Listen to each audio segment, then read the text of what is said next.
everyone, what is going on? So we have more Ultra League Go Battle League content, and this trainer actually submitted auto rec, which means you basically go with the recommended team. Now they had left a note saying they gave themselves 2 chances, so if they didn't like their first set, they could do random one more time, and they would have to go in with whatever they got in that battle. So yeah, auto rec is definitely a lot of fun.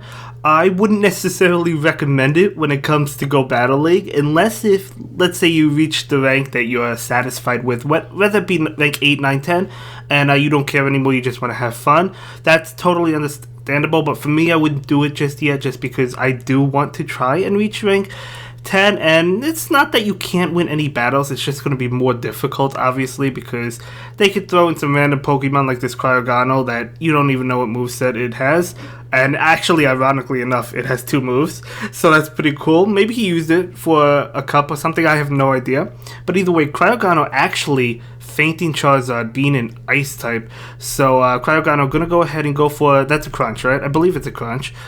No, it's a Night Slash, excuse me. Going for that Night Slash, actually back-to-back Night Slashes, so charging up super fast. I have never used or seen Cryogano.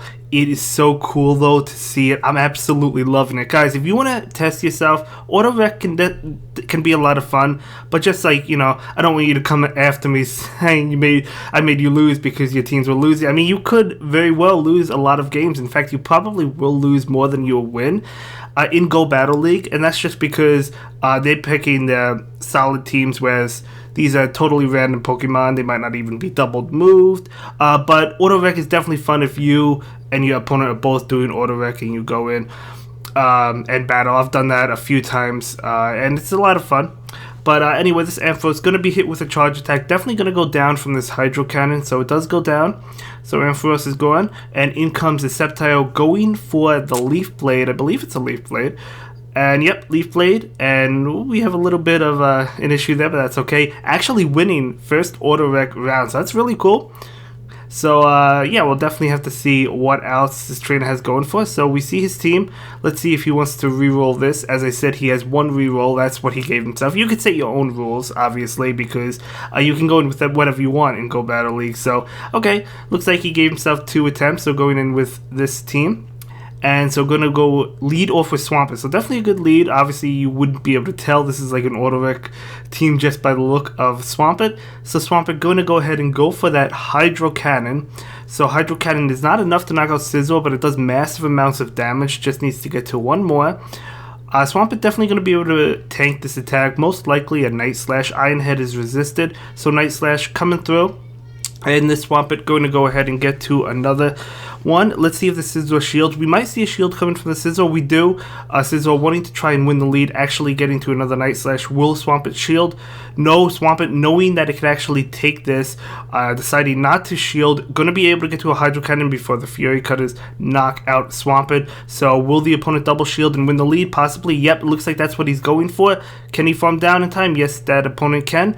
Able to farm down. Now in comes Dialga. So as you can see, this Dialga is single moved. Most Dialgas are generally used for the Master League, so probably not many players double moved it. But definitely an interesting pick for the Ultra League, obviously auto rec. But it does have Dragon Breath as well as Draco Meteor, so it has a good moveset. So it looks like it's going to shield this attack, not wanting to be hit by, well, it's a Hydro Cannon, but it could have been an Earthquake.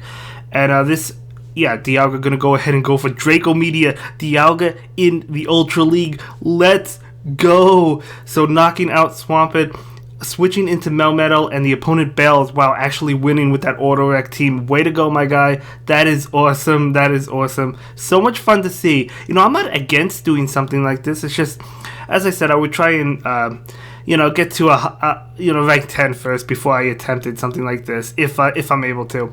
But it looks like he actually has a pretty good team. It looks like a general team that you would normally see, but in the Go Battle League. But anyway, going up against the Flareon, so very interesting. This Giratina is actually not double moved, so maybe it's not his Ultra League Giratina. Maybe they gave him a different Giratina. You have to watch out for that, because I know I have multiple Snorlax and Lapras around the 2500 range, and I accidentally, when I was going in with Snorlax, I brought in my Yorn Snorlax by mistake, and so I just bailed out on that and switched it over. But it could totally happen.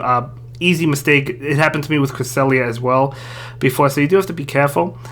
So Ampharos is going to get off this Thunder Punch. Ampharos, another good, solid pick for the Ultra League. Granbull going to opt to shield. And this Granbull that's a Snarl Granbull actually. It's not a Charm variant. So this Granbull is going to go ahead and go for that Crunch. Enough to knock out Ampharos.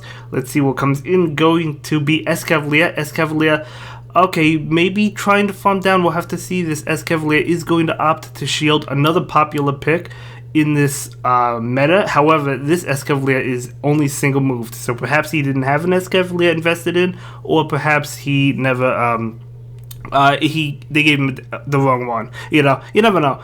So going for the Dragon Claw against the Swampert. Another Dragon Claw coming out.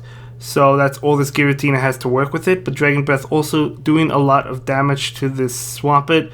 Swampert definitely going to be going for that Earthquake. I mean, it really has to. But Earthquake takes about 50% from Giratina ulted, so it takes a lot from it, but still able to survive it. Actually going for another Dragon Claw, not wanting to risk the farm down. So this Dragon Claw should be enough. Yes, it is. And in comes that Flareon. So Flareon, ooh, it gets to a charge attack, but I don't know what a charge attack does this Flareon have. We may have seen it. I don't remember. Flamethrower. Is that enough? Oh, and then in comes the Escavalier. I didn't even realize Escavalier was actually still alive. Going to be able to go for that Mega Horn. Squishy. Flareon cannot take it. Actually able to beat a Fire type with Escavalier. Beautiful game. Beautiful Autorack. Guys, submit me your Autorack battles if you dare take on the challenge. So let's see if he wants to go in with this team or if he's going to reset it. We see a Cryogano again. It would definitely be a lot of fun to see that Pokemon. I'd love it. So, looks like he's going in with this team. Okay, so Melmetal, relatively uncommon. I mean, it's not super common. Sceptile and not so much, and definitely not Cryogano. So let's see how this plays out. So not in a good matchup. Going to bail into Melmetal. This Melmetal actually single moved. In comes Charizard. So definitely going to shield because it could be a Rock Slide. However, Thunderbolt would still do a lot. Charizard has to shield.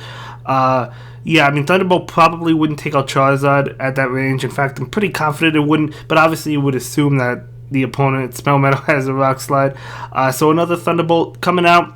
So this Thunderbolt, is it going to pick up the last shield? The opponent knows the Melmetal has Thunderbolt. Yes, it is, because it would still do a lot. Charizard going to go for a charge attack. Melmetal going to shield this and go to try and get off the Thunderbolt. I have been in a Melmetal versus Charizard mirror match multiple times. Let's see if this Thunderbolt is going to be enough. If it is, and it doesn't matter that it's not a Rock Slide, it is enough, definitely, because Charizard is a squishy Pokemon. In comes that Snorlax to farm down the Melmetal.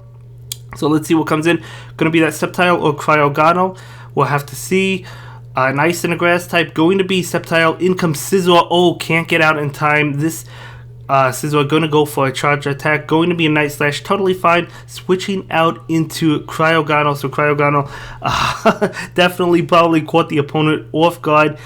Guys, if you knew Cryogano's moveset, props to you. I did not know it. It has Night Slash. That's Avalanche, isn't it? I'm assuming it's Avalanche. I don't even know. But Cryogano going to go ahead and go for that Night Slash.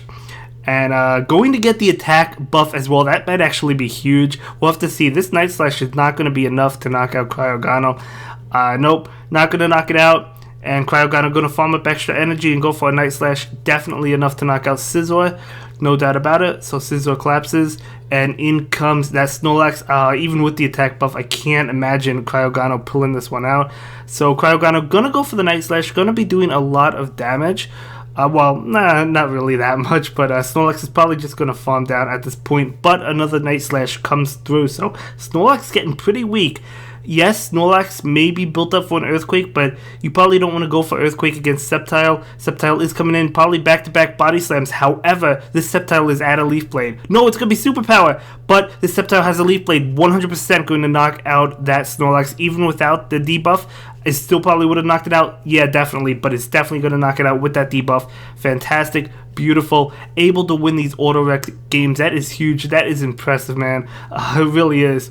So it looks like he switched once, okay. Now it looks like he's going to be stuck with this team, Machamp and two fire types. So I don't know. We'll have to see what opponent comes in. Yeah, this is a challenge I wouldn't mind doing myself, as I mentioned, but I want to try and make it to rank 10 first. And you know, it's not to say you can't win with Autorec teams, but it definitely is more difficult. So as you can see, Machamp only single moved, totally fine. Machamp is going to be hit with a charge attack. If it's Night Slash, it's resisted. It is. So Machamp's going to be able to easily take that, doing a lot of damage. Look how much damage. This Machamp actually also only has close combat, not cross chop. So going to go for that Night Slash. Machamp probably cannot farm down. It's going to have to throw that close combat. And then it has another close combat to whatever comes in, but we could possibly see a shield. No shield from the opponent. And gotta get ready to click on that close combat. Well, I didn't even see what came in. Looked like a Sceptile.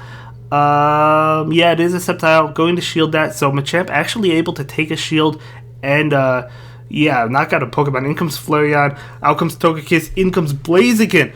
Wow. Okay, so you probably not really wanted to switch into Blaziken, but that looked like a blind switch to me. So this going to go for the Blast Burn. That's going to be shielded. Not going to be able to get to another Blast Burn. So Blaziken is going to go down. In comes that Flareon. However, you have to keep in mind that he still has 2 shields. So going to go ahead and definitely shield this one up. Probably an Ancient Power. Yep, an Ancient Power. So Flareon going to shield that up. It does have Last Resort. This is probably a Community Day evolution. He evolved at one point in time. So Last Resort going to knock out Togekiss. In comes that Sceptile. Sceptile going to go for a charge attack. Flareon 100% has to shield. Sceptile is a really squishy Pokemon. It's not going to be able to... Oh, a charge attack is coming through. I don't know if Leaf Blade is enough to knock out Flareon.